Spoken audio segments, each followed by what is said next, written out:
Mural de Notícias Online. Mural de Notícias Online. Interagindo 24 horas, todos os dias, todas as noites, com você.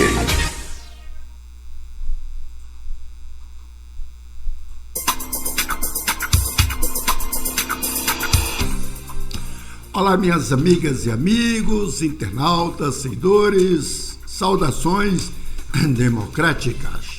Estamos dando prosseguimento às nossas novas edições de lives do programa 3D dos Deprosas 2026, retornando ao ar, agora definitivamente, de segunda às sextas-feiras, incluindo feriados. Se não são inscritos, por favor, se inscrevam. Façam o C, curtam, comentem, compartilhem. Acesse o sininho para novas lives. Vamos à primeira das 3 prosas de hoje. Minhas amigas, meus amigos, o cenário político brasileiro, já habituado a embates em tribunas e redes sociais, acaba de ganhar um novo e empoeirado capítulo que está sendo escrito diretamente no asfalto das rodovias que ligam o interior do país à capital federal, como aconteceu com a caminhada do deputado federal Nicolas Ferreira, que começou durante 6 dias, ele percorreu 240 quilômetros a pé, ele e mais seguidores. Bom, o que começou como um gesto isolado do deputado federal Nicolas Ferreira, transformou-se em menos de uma semana em um fenômeno de mobilização popular que, segundo fontes internas, teria provocado calafrios na cúpula do atual governo e também outros demais poderes. A chamada Caminhada da Liberdade, ou Acorda Brasil, não foi apenas um teste de resistência física para o parlamentar mineiro. Foi, acima de tudo, um termômetro político gigantesco que indica uma temperatura muito acima do que era esperado pelo Palácio do Planalto. A jornada que ultrapassou aí a marca simbólica, primeiramente 40 metros, 40 quilômetros, 100 quilômetros e concluída em 240 quilômetros, foi acompanhada de perto por olhares atentos e muitas vezes de preocupação.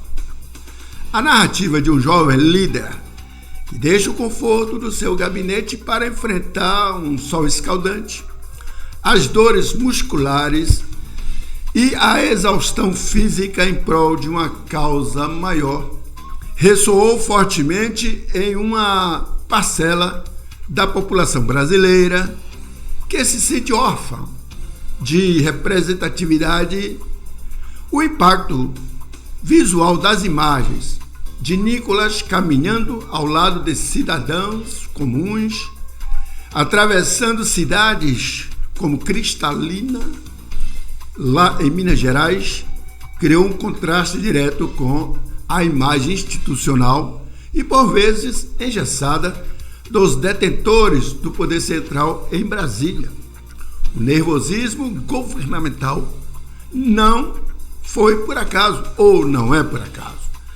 Historicamente, movimentos que ocupam as ruas, ou nesse caso, as estradas, possuem capacidade de contágio que escapa ao controle dos algoritmos e das narrativas oficiais.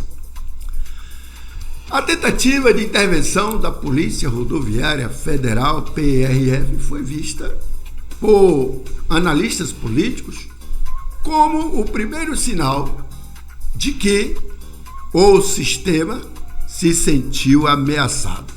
A alegação de que a caminhada não teria sido comunicada previamente e que representaria riscos ao trânsito e aos pedestres, principalmente os manifestantes, foi prontamente rebatida como uma tentativa de cerceamento da liberdade de manifestação. Quando uma instituição de Estado é utilizada, ou parece ser utilizada, para monitorar e desencorajar um movimento político pacífico, diga-se de passagem, o efeito tende a ser o oposto do desejado. A mobilização ganha uma aura de perseguição, o que apenas fortalece o engajamento dos simpatizantes. A cada cidade em que Nicolas e seu grupo passaram no caminho, meus amigos e amigas, visivelmente exaustos, mas com a energia que parecia se renovar, aliás, uma energia que parecia se renovar com o apoio popular que o grupo recebia. O próprio Nicolas Ferreira proferiu diversos discursos que já estão sendo analisados como um divisor de águas.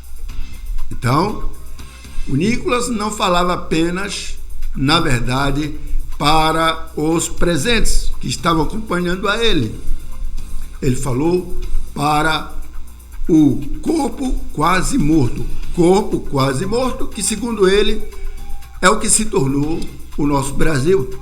A mensagem central de Acorda Brasil toca em feridas abertas da sociedade contemporânea, porque o avanço, a gente sabe, da corrupção, do crime organizado, o peso esmagador dos impostos sobre o pequeno empreendedor e a sensação, principalmente, de impunidade que emana de escândalos recentes envolvendo as próprias instituições financeiras e o Estado.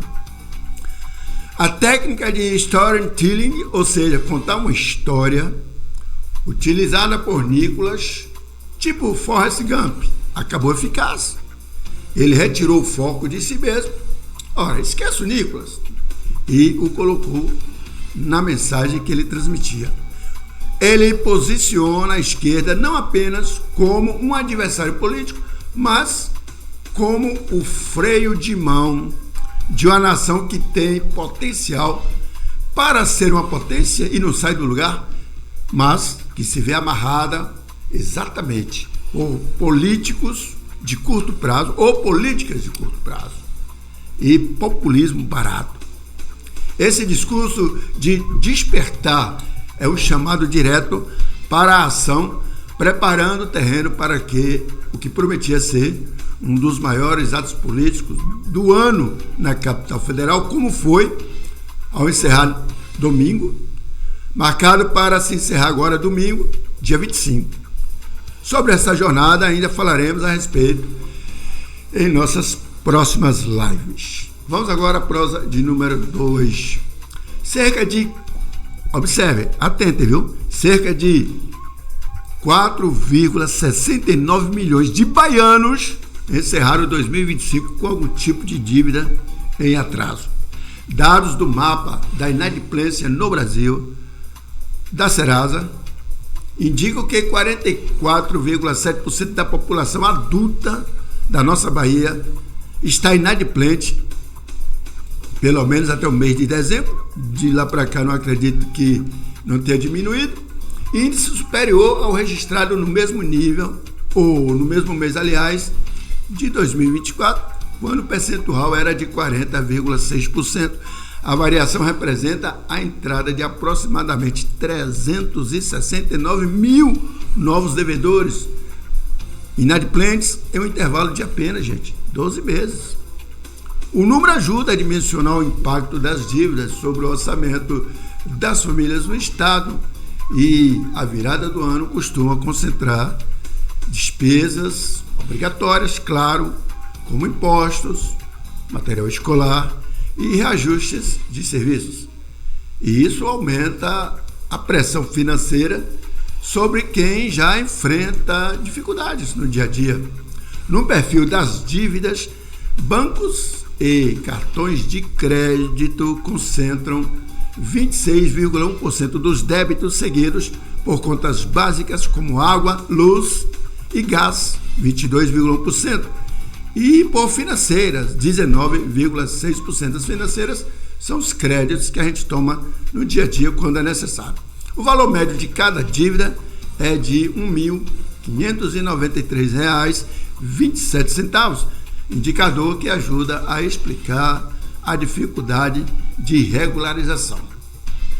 O cenário observado na Bahia acompanha uma tendência nacional.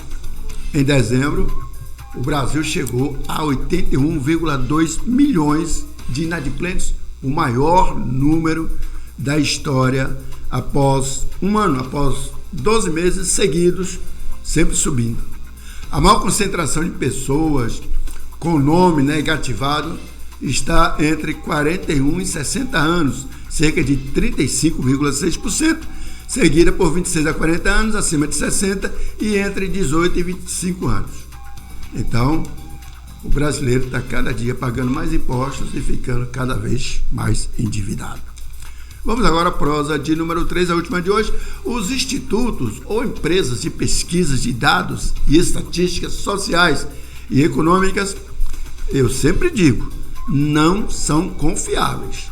Há algum tempo atrás, institutos como IBGE, IPEA, Ipsos, Diese, IPCA e outros eram razoavelmente acreditados, mas não convincentes. O mapa da violência no Brasil, para vocês terem uma ideia, é um dos mais que distorce os números e seus percentuais.